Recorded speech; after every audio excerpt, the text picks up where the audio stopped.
What's going on? It's your boy CJ Goodfellow, back with the Boxing Clinic one time for the one-time early morning grind. And yesterday, we talked about Rigondeaux calling out Lomachenko because the Orlando Salido fight, fell apart for Lomachenko rematch, which in a rematch that Lomachenko and his manager sound like they didn't want anyway. Orlando Salido did agree to financial terms to fight Lomachenko according to Boxing Scene, but Boxing Scene also said there was a couple loose ends, and the loose end and the hang-up for Salido and Lomachenko was the fact that the date. Lomachenko wanted to fight early August. Salido wanted to fight late August. So that's when, TMT, Mayweather Promotions jumped in. And obviously, if you want to fight late August, August 26th, Gervonta Tank Davis has an opening because Tevin Farmer declined to fight for one of the dumbest reasons. And somebody told me that the fight was already signed with him and Billy Dibbs, which is a lie, because it was just announced. The mandatory was just announced for Billy Dibbs. For the number one to Tank Davis belt. So there's no way they could agree to terms and all that quickly. But it is what it is. Let Tevin Farmer just sit there and be a dumbass. Said he didn't want the exposure from the Mayweather McGregor undercard, but he wanted to. But he welcomed the exposure from 50 Cent. So some of these guys just, contradict themselves, and his cockeyed ass probably can't even see right. But it's one of the dumbest shit ever. That's a great fight on that undercard, but he'd rather go fight Billy Dibbs for what reason, I don't know. But so Tank Davis has an opening, and Mayweather Promotions, I guess, must have had some, riff, some ear to the situation that Salido wasn't happy with the date, I guess.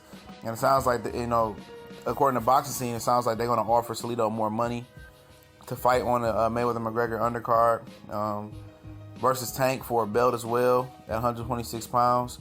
130 pounds, apologize, IBF belt. And it'll be good. It's good for Orlando Salido. He's fought on the Mayweather undercard before, Mayweather Berto. But this is a great opportunity for Tank. I know a lot of people say Orlando Salido will beat the shit out of Tank. I heard that before a lot of times. And it's good to see, Tank, to take a step up in the right direction. I think this is a step up from Lima Welch. I think it's a step up from Jose Pedraza.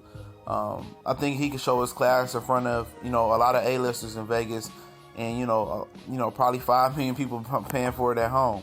So it's great for him to get that exposure. I'd love to see the Tevin Farmer fight, but Tevin Farmer ain't thinking right. He's dumb. He's an idiot for this one. But, obviously he's doing it his way, Tevin.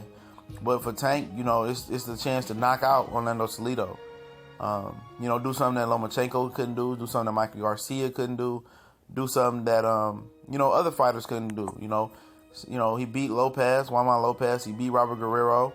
So it'll give you an opportunity to one up those guys and gauge yourself on the barometer. Even though most people would love to see Lomachenko and Tank fight on that undercard, but Salido is a great fight for him. A great step in the right direction. A step up.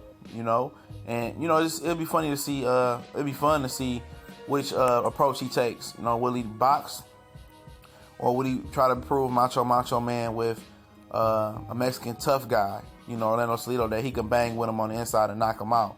We know Salido get knocked down, but most of the time he always get back up. And or Tank try to box him, pick his shots and deal with the pressure. Will Tank meet pressure with pressure?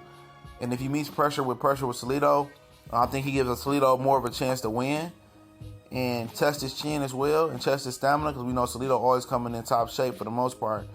And we don't know about Tank. Can he go the distance? That's going to be good to see, especially if his power doesn't affect Salido. But if they do bang it out, it's going to be a Fight of the Year candidate. Definitely probably be some knockdowns in there. And it's definitely a good fight, Hopefully Rigondeaux and Lomachenko can benefit from this, and they can fight each other and we get another great fight. But we gone.